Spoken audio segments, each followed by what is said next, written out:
Welcome to episode number 1 of Swiss Boss Mama. Today's guest is Anna. She discovered her passion for leadership while leading a team of 60 male soldiers at the Swedish Army before the age of 20. She went on building a leadership career while raising a family of 3 children. One day, everything stopped when she got a diagnosis of breast cancer that only made her stronger. Today, she's the chief of staff of a global company headquartered in Zurich with more than 5,000 employees. This conversation is about leadership, resilience, and the strength that often emerges from adversity. We are recording at the Home Hotel in Zurich City. Welcome, and thank you so much for being here. Thank you for having me. We're going to kick it off with the early years and your career vision. And I'd like to know, during your 20s, early 30s, how clear was it for you how your career was going to be? Early on, I don't think I had a very clear way of where I was going to go. I was curious and very open to kind of what was in front of me. And there were many different paths that were presented to me. And I said yes and not no. If it, again, it needs to resonate with you and it needs to feel like you. But I was really open and curious. And so early on, even before I graduated, I took many different routes in terms of trying very competitive sports. I did the military service, pursuing to become an officer, basically. I also, went to university. So I kind of did things simultaneously. And I didn't have a clear path of where I was going to go early on. And that, if I look back, has really been also the path forward. People have come to me with questions and I've said yes. What is one thing more women should know before becoming working mothers? Yeah. There's so much pressure, I think, on us, and we put it ourselves as well. I don't think there is a perfect kind of trying to have. I mean, you can have it all. I've always been adamant that I can do both. I was like, I want to have a career, but I also want to have a family, and of course that is that was at the core, but knowing that each family find their own way. So it's just because something works for a friend or a colleague doesn't mean that it's right for you. So navigating those waters and putting less pressure on yourself, I think is quite important. How did you manage the transitions after each maternity leave? Yeah. Because that's the moment where many of the people who will be listening to this find themselves, either at the moment of building or at the moment of just returning. Yeah. And, I found myself in that very circumstance recently. Yeah. And you just have so many thoughts coming in and out about your time and how you want to do things and whether it's too little time, too much time. Yeah. No, it's a good and it's an important question to highlight and to share. My first 2 pregnancies or kind of coming back was tied to actually big transitions in our life. We were moving countries, we were moving jobs, so it was kind of big life impactful moments. So there is a little bit harder to say what was what, but with the third one, we were here, Tom was born here, and I missed out on my dream job, or what I then considered being my dream job, because I just got pregnant when I got offered that job, and when that kind of was then clear, then that job was taken back because lots of details on that, and I think also it was good because it would have been a very hard transition to do this and having 3 young kids at the time. But what I learned from that, I was really disappointed and angry and for a while when that kind of opportunity escaped. But then again, the silver lining of things, I think that is more the reflection a few years later, but realizing that your career, it's so long, and there are more things that will come to you, even though then and there it felt really disappointing and I took it quite hard. And I was just like, I saw, because at the point, I felt I was quite a long way into my career and knowing what I wanted for kind of pursuing.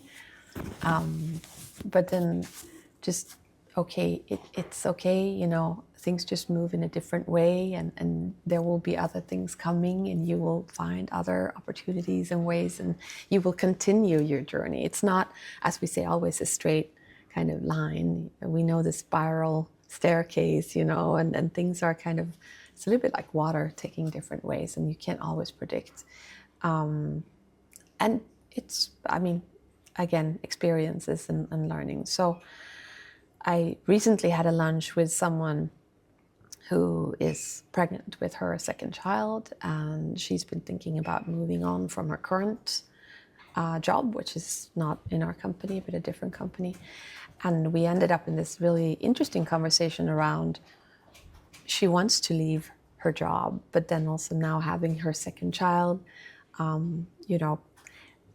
the job market today is a little bit more insecure. What do you do? What do you don't? Do you take a risk? And so, and there's no given answers. I think you just have to also navigate that again with like, okay, maybe staying where you are and not rocking the boat too much. But then you're coming back to your point. And I think today we all have a responsibility of trying to make it as easy as possible for mothers returning to work. It's difficult juggling coming back, and you've done it, exactly. And again, your responsibilities and being a mother, but also, having a job and a partner and parents and everything. So it's like, how can we together make that work as good as possible?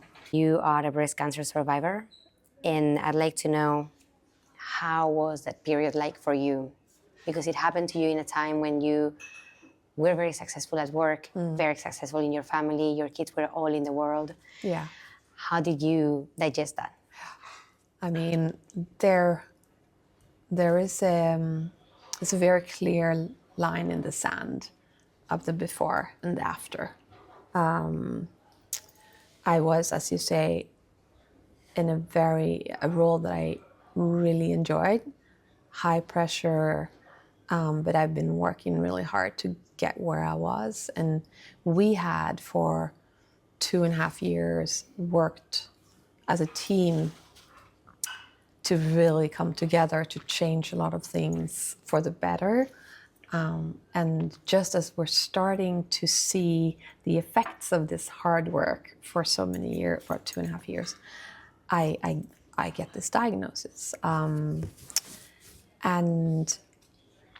it was immensely hard because I was used to always moving and always kind of running with my hair, 180 kilometers an hour. And suddenly everything stopped. And the world didn't stop, which was really hard to, I felt like I had to get off at a train station and the train continued to move. And I was angry in the beginning because I was like, what? No, I wasn't, why me? Because I've never felt that way, but I was, not now, like the timing was, every time is going to be an awful time. But so everything stopped and I had to really face myself, which was extremely difficult in the sense of what we always joke about, the good, the bad, and the ugly. And, when everyone continues and you're there left with yourself and you look yourself in the mirror, there's a lot of kind of insights and realizations that you have to work with. and you hit bottom, and also because you're like, who am I? You know, if I'm, that was a lot of like, who am I if I'm not the successful Anna, you know, business, blah, blah, blah. And all the things I enjoy in life. I loved my work. I loved traveling. I loved working with people. And suddenly that was not, you know, part of my day anymore, or part of me. But it was, of course, hard to see that the kids, you know, facing super scared what's going to happen. Well, we didn't know, because it's also like, are you going to live? Are you not going to live? So it was, I really had to, you kind of peel off everything, and I had to just come to peace with Anna, who I've known for, you know, the professional person was just had to sit in the back seat for a while, and then kind of bring forward just Anna. And the only way to do it was to take it day by day. It was really a day by day thing, and not thinking, which is hard. But then I learned something that I've very, very, very big part of me today is being present and not taking anything for granted. That's like really, really something that came out of it. And halfway through the treatments, COVID hit. So it was a strange time. And it was actually not, it was not bad, because the kids couldn't go to school. So they had to stay home. Martin had to work from home. So I got to spend time with my kids that I've never, ever done. Okay, yes, I was sick. I was doing treatment. I wasn't feeling well, but we were together.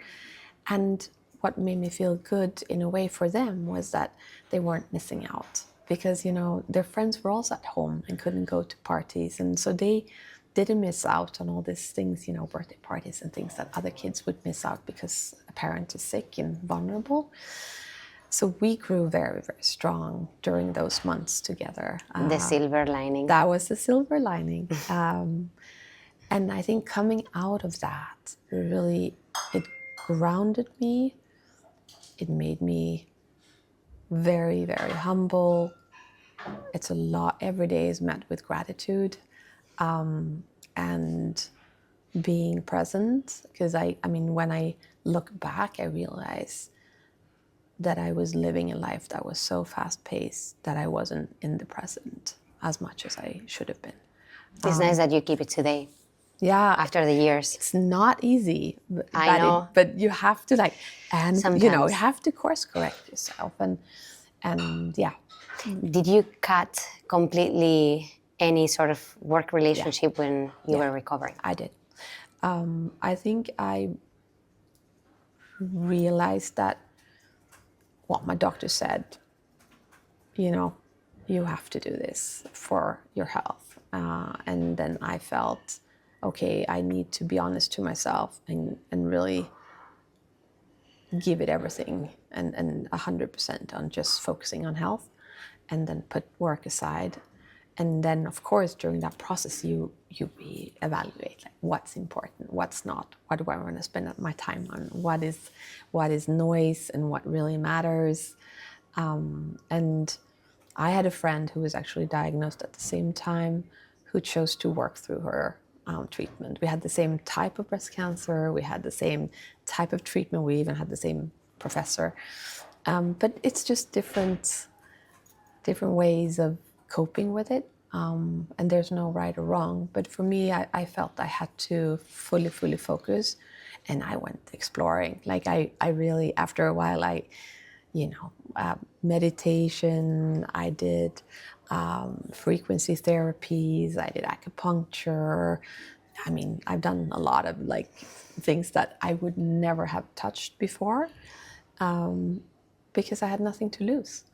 And again, being open, I think I like opened myself even further. And that, there's a lot of rewards that came with doing that. So the only thing that I felt with that kind of period, because I do feel, even though I don't wish anyone to go through it, of course it really made me a lot stronger and resilient and at peace and grateful, and so many lessons there. But what I really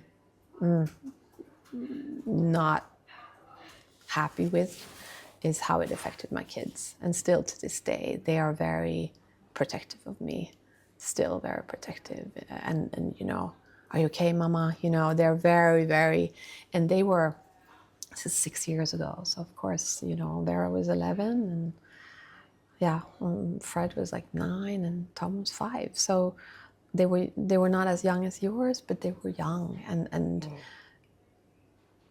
old enough to understand. And of course, the C word is very loaded. Yeah, but I think I'm sure that has taught them something as well for their own life, moving forward. I think so. I hope so. They are. I think so. But it's, you know, you don't want your kids to having to think about not having a parent. You know, it's just those kind of like questions shouldn't. But there are so many of them, unfortunately. It is heartbreaking. Yeah, but they're. I mean, they are fine. They're thriving. They're in a great place. But you see it sometimes. And Martin, it's like they're just so protective of you, and they are, they are. But it's nice. You came back to work, and strong as ever. You had reconfigured your whole life, your priorities, as you said. You had identified what's noise, what's real, what matters. You came back to work. Yeah, yeah. How did you come back to work? I came back 2021, so COVID was still, you know, lingering and still was there but not there. But I'm so appreciative. I got a role that actually it wasn't the role I had when I left, which was, it was a bit of a process for me. I knew when I left that I wouldn't come back to that role, and I couldn't have. I was not, in the beginning, it took me, I would say it took me a good 9 months and I started 50% and I gradually increased my workload. But I was very, extremely tired in the beginning. And I had a role that allowed me to kind of work 50% and then 60. So my employer was really responsible and helpful in the sense that actually helped me getting back to work life, because that's really what I wanted to do. Because I did think during my time off, should I do something different? Of course, that crossed my mind. But I came back to, I loved what I was doing. So I was like, no, of course I want to come back to work in, you know, what I was doing. So it took some time, and I got the question quite early. I've been working for 3 months. A big position came up within my company, and I got the question if I was interested. And if it would have been before, I would have jumped on it. You know, I would have been, yes, you know, again, say yes, lean in. But I said no. And that took a lot of thinking, because I felt that it was too early, that I wasn't ready. And I felt I was still a little bit learning again how to come back to work in my balanced, grounded, present way. And I'm glad I did, because I wasn't ready.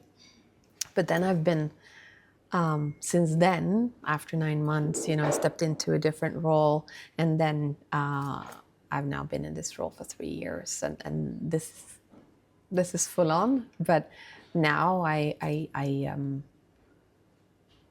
as I said, I was asking for it because I felt I was ready for it. In your position as a chief of staff, now you're seeing things like this happening from the other side of the spectrum. So there you suffered the cancer and the illness, and now you are talking to thousands of people who are also going through life circumstances, thoughts, changes of opinion. As a chief of staff, how do you think the corporate world is adapting to the concept of family and the concept of people living their own life? I can see different, I work with 50 countries, right? So I see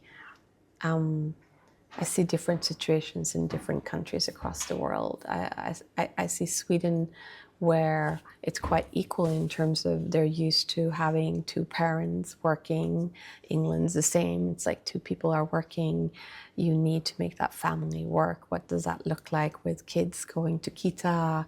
And of course, especially many of us having parents that are getting older, so there's also kind of that responsibility of helping your parents and then having young children, so you're kind of squeezed in between.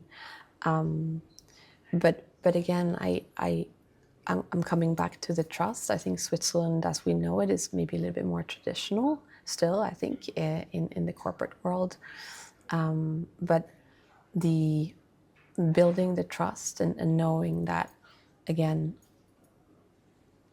this is important. It's like, again, back to the military, like you don't know what's behind someone if they don't share it. So everyone is dealing with their own things and challenges, and you don't know if they're not sharing. So you cannot assume that people are all in the same place, obviously. So they're all trying to figure out how to maneuver. And I think the trust there, that you work and then you find a way that is like flexibility, again, so important. And that you find different ways with each person given where they are in life and what their needs are. And it's just a reality that we're pursuing. And then again, of course, you're finding different ways of dealing with it, but I think it's also important to be open and transparent about it, because then you can also hopefully get the support and help you need from your employer. So yes, I would say, we all know, it's like women currently, we are the ones that are pregnant, we are the ones giving birth, we are the ones that are breastfeeding, and that is a time in life between, I don't want to say age, but from 25 to 40 plus, you're having, and we know that's what we need to do if we want to have families. We are the ones bearing the children. So, of course, there's a time in life where you also have to be a lot more kind of flexible and adapt to those. And perhaps, as you were saying before, and back to the illness, to really try to understand yourself as well. Yeah. To be able to... Yeah. To thrive. Yeah, no, I think it's a lot about asking yourself what's important and what do I need to make it work and what's worth it and what do I want, what do I don't want. And it's not always an easy exercise, but it's very useful. I think this answers as well the question that I had ready for afterwards, the kind of leadership that you believe next generation of women should embody. And yeah. I feel that stop apologizing, and that doesn't mean that you need to be, I still say that with a lot of empathy, right? But stop apologizing and take a seat at the table. I think that is important, and you can do that with warmth, with empathy and a lot of grace. But if we make it more natural, if it's something we talk about, then I think it really becomes more natural and not so weird. And we want, now the company I work for has we're more women than men in that company, so it is a little bit more, it's very natural. There's a lot of, right now in the office, a lot of pregnant women and people coming back. And so I think that's very healthy. Not everyone is in those situations, I understand. But yeah, making it very natural, because it is very natural. See, now your life, everything that you've gone through, everything. Yeah. What would you have cared less about? Oh, what people think about me. Trying to be perfect or like I still I'm not saying I don't care about it today, but I think trying to again know what matters and kind of like if he or she likes you or think you're doing a great job, is that important to you? Then it matters. If it's not, then let go of it. Yeah, that doesn't serve you. And then putting energy on things you cannot change. There's also something there in terms of I can't do anything about it. So stop, analyzing it in your brain. It's like I have become better at taking those things and then just put them away. Because again, it doesn't serve you. What would you have cared more about? Being present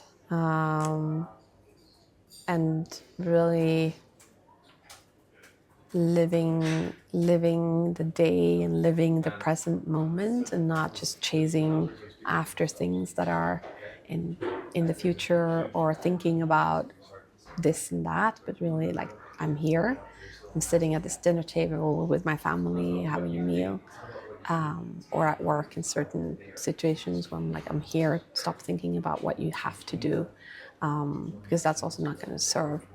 So that and meaningful relations, a little bit like what is cutting out the noise and then spend time with people that matters and don't spend time with people that Don't bring anything. don't bring anything. Exactly. And now I'm going to ask you something fun. Yeah. If we were to find you at a restaurant in Switzerland, because people listening to us are all based in Switzerland, Yeah. which restaurant would it be? Well, I have a favorite here in Zurich, actually. So if people are listening and keen on Zurich, so La Munia is a restaurant which is a rooftop that is on top of a hotel called Edenolak. It's by the lake. And it's this like vibey place, but yet very, very, I go there, the amazing food, Japanese, Peruvian food, excellent, but it's also a place where I really, if I want to spoil myself, because it's not that I go there for lunch every day at all, but especially in summer. Something about yourself that you're especially fond of? Professionally or privately or anything. Let's say privately. I love cooking. For me, cooking is kind of like, I'm very fond of bringing people together in the kitchen. The kitchen is always the magical place where things happen. You have a party, everyone ends up in the kitchen anyway. I really enjoy cooking food. For me, it's a little bit of kind of where I also let go. I'm in the moment. I don't think about things. I'm very much, doing gyozas or whatever I'm up to. But then now my kids started to enjoy cooking with me. So then it becomes also kind of a really nice way of spending time with them. And sometimes I find when you're not sitting down to have a conversation with a 15-year-old boy, he might not give you or tell you so much. He might be a bit like a clown, But then when you do things together, he's sharing. It's easier because it's not like this. It's not a conversation per se. So we're in the, kitchen doing things together, and then I really have meaningful conversations with him, and I really enjoy that. That's so finding those moments with them are really precious. So, yeah. That's amazing. Yeah. Up until I became a mother, I was pretty lineal in the person that I thought I was. Like I thought of myself in a way, and that was the woman I was. Yeah. Since I became a mother, I've been 1 million different women. I've been through so many different phases and stages, and I've been so many things in my head. Yeah. If this has happened to you as well, what is the woman that you are the most fond of? Oh, wow. I think I'm in a good place right now. I mean, just because I feel that I'm more present and more grounded, I am more attentive to what's going on in my private life more than I was before. One thing I do realize during my contemplations during the therapies was that I've been away a lot from my kids, and I mean I've had so many amazing opportunities and travels and fantastically inspirational experiences professionally and privately, but I really cherish now the everyday moments, and so I think I'm very much at peace right now on where I am today. But sometimes it's good. I miss, if you would ask my family, I've become less adventurous, let's say. I used to be a lot more, flying 180 kilometers an hour. I don't go on roller coasters anymore and stuff like that. So I feel like maybe... Too much to lose. Yeah, no, exactly. I'm like, I don't enjoy it, so why would I do it? But so, yeah, sometimes I miss that young, very, a little bit naive maybe, girl in her 20s. That's fun because it's completely the polar opposite to Yes. what you're right now, Yes. right? I guess that's the stages in life. So That is beautiful. Just like with children and yourself, there's something very, and maybe where women in your kind of age and where you are in life, you don't see it in the same way because you're so much in it. But I can look back and I see many different faces of my private life, my professional life, and there's a beauty to them all. I mean, there really is, and I can look back at my university years and we had so much fun. I can look back at when we just started working without, before we had kids, when we just did so many fun things. And then of course, family, starting a family, getting married, having young children was amazing. And then seeing them grow up. And now we're at a different stage where, we're planning my daughter's graduation trip next year. But yeah, it's all good. life is a journey. Life is a journey. And we need to grasp every part of it. Yeah, we do. Anna, thank you so much. Thank you. We've come to the end. Yeah, thank you, And Annabelle. I really enjoy listening to you and your stories. It really inspires me. Thank you for the invitation. Thank you so much for you. being here.